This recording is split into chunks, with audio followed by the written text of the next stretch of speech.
Well, that was anticlimactic. Guys, how's it going? Welcome back to another video. Look, there's a lot of people in the world that have problems with their Touch ID. Like, I've been one of those people, and if you're on this video, that means you have as well. Look, we know how absolutely frustrating that can be, and that's why we've put together some tips and tricks in order to see if we can help you guys solve this issue. Let's get it. Look, the number one tip is we're all dirty. Like, you're dirty, I'm dirty, right? Like, I mean, our fingers and our hands, like, they accumulate a lot of grime and oils and dirt. What ends up happening is when I touch my phone, when you touch your Touch ID in order to try to turn on your phone, that same oil, that same grime and dirt and whatever's on your fingers gets right on the sensor. So the tip number one is you want to make sure you give that a nice good clean down. So try to use like a microfiber cloth and just give it a nice good wipe down. You want to make sure you get in all the crevices, make sure that there's no chance of any oil or anything kind of getting in between the sensor. Okay, next tip, this is going to sound silly, but make sure it's turned on. So in order to make sure that it's turned on, you're going to get in there, you're going to go into settings, you're going to go into Touch ID and passcode. When you're in there, you're going to see options for phone unlock and, you know, Apple Pay and all that stuff. You want to make sure all of those things are turned on, especially phone unlock, in order for you to actually use Touch ID to get into your phone. Once all of these are turned on, then you know you're good to go. This is not an issue. Number three, just restart your phone. What ends up happening a lot of times is sometimes because the phone is running for so long, like you might have had it running for like months or weeks or days.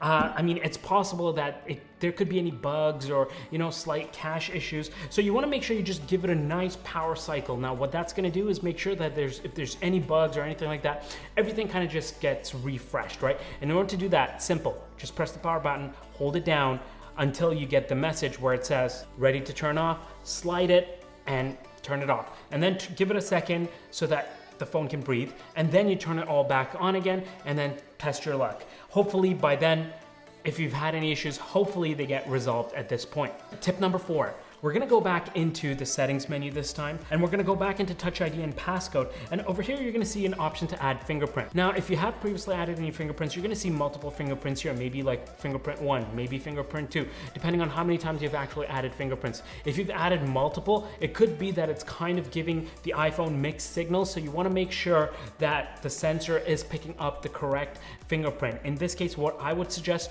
delete all the fingerprints that you've added so far, and then add fingerprints fresh. Now, it's always a good idea to start fresh sometimes when these kind of issues are happening. So by deleting all these fingerprints and installing a new one onto the thing, you're just making sure that there's no errors or any issues, and hopefully you're good to go once you do that. Number five, let's say you're still having issues.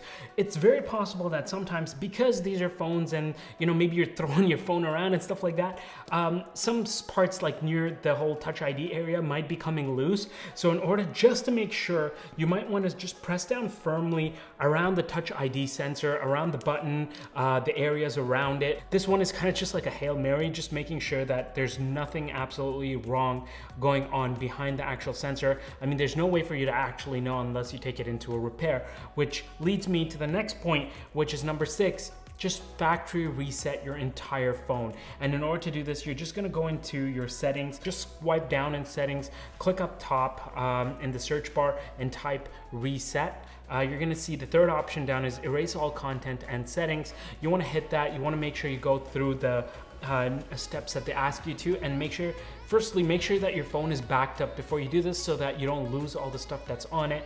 Once it's backed up, then go ahead, erase all content settings, reset your phone and reinstall everything fresh, factory fresh, brand new. Sometimes if there's like bugs or certain apps or something like that that's causing this issue, by factory resetting it, you're making sure that you get rid of anything that could have potentially been bogging it down. The last and final step, number 7, if none of that works, honestly, the only next thing you can do is contact Apple support. Now, the good thing is if your phone is within the warranty, then Apple support is really good. They're gonna take care of it, make sure that there's no issues or anything like that. They're gonna check it out. And in any case, I hope this video was beneficial to you. I hope you didn't have to get to like level 7 in order to sort this, and you were able to sort this in like level 1, 2, or 3. And hopefully all your problems are gone. If they were, please go ahead and give this video a like if this was helpful. If you found this video beneficial, then please go ahead and sub to our channel. We put out a lot of helpful content just like this one. Really appreciate you guys. Take care, and we'll see you guys in the next one.